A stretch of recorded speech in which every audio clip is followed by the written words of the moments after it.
गांव किनारे एक आश्रम था। गांव से बच्चे शिक्षा पाने के लिए आश्रम में रहते थे। वहाँ के गुरु बहुत दयालु और विचारों के बहुत धनी थे।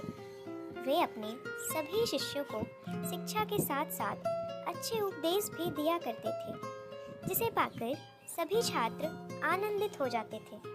गर्मियों की छुट्टियां चल रही थी। सभी शिष्य छुट्टियों में अपने गांव गए हुए थे। उन दिनों ज़्यादातर लोग पैदल ही यात्रा किया करते थे। छुट्टियां खत्म होने के बाद एक शिष्य गांव से आश्रम लौट रहा था। अचानक सूर्य अपने चरम सीमा पर पहुंच गया। गर्मी इतनी ज़्यादा बढ़ गई थी मानो सड़क आग उगल रही हो।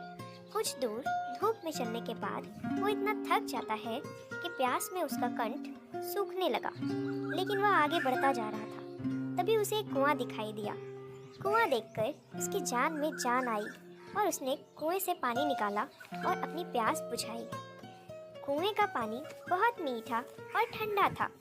शिष्य ने सोचा, क्यों ना यहाँ का पानी गुरुजी के लिए भी ले चलूं। उन दिनों लोग मशक में पानी लेकर चलते थे। शिष्य ने अपनी मशक भरी और गुरु के आश्रम की ओर चल दिया। कुछ देर बाद वह आश्रम पहुंचा और गुरुजी को प्रणाम करके सारी बातें बताई। गुरुजी ने शिष्य के मशक से पानी लिया और पिया।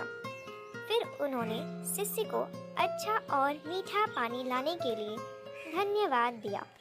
शिष्य बहुत खुश हुआ। गुरु के मुख से पानी की तारीफ सुनकर आश्रम में रहने वाला एक दूसरा शिष्य गुरुजी के पास आया। उसने भी वह पानी पीने की इच्छा प्रकट की। गुरुजी ने मशक उस शिष्य को दे दी। शिष्य ने जैसे ही पानी का घूंट भरा, तुरंत ही पानी का कुल्ला उसके मुख से निकल के बाहर आ गई। उसने कहा, गुरुजी, इस जल में तो कड़वापन है और ना ही ये जल शीतल है।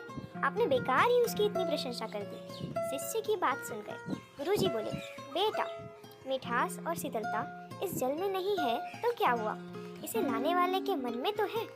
जब उस शिष्य ने जल पिया होगा तो उसके मन में मेरे लिए कितना प्रेम उमड़ा होगा। यह बात महत्वपूर्ण है। गुरुजी थोड़ा रुके, फिर शिष्य को समझाते हुए बोले, तुम्हारी ही तरह मुझे भी मशक का जल अच्छा नहीं लगा, लेकिन मैं यह कहकर उसका मन दुखी नहीं करना चाहता था। हो सकता है जब उसने जल मशक में भरा होगा तब वो शीतल हो। यह भी हो सकता है कि मशक बहुत पुराना और साफ न होने के कारण यहाँ तक आते आते यह जल वैसा नहीं रहा। पर इससे लाने वाले के मन में जो प्रेम की भावना है वह तो कम नहीं होता ना। अंत में गुरु की यह प्रेमपूर्ण सीख शिष्य की समझ में आ गई। वह समझ गया कि हमें दूसरों को उनकी भावना से समझना चाहिए। सीख, यह कहानी हमें शिक्षा देती है कि शुभचिंतक की नियत पर संदेह करना ठीक नहीं है। हमें दूसरों की भावना समझकर ही प्रतिक्रिया करनी चाहिए।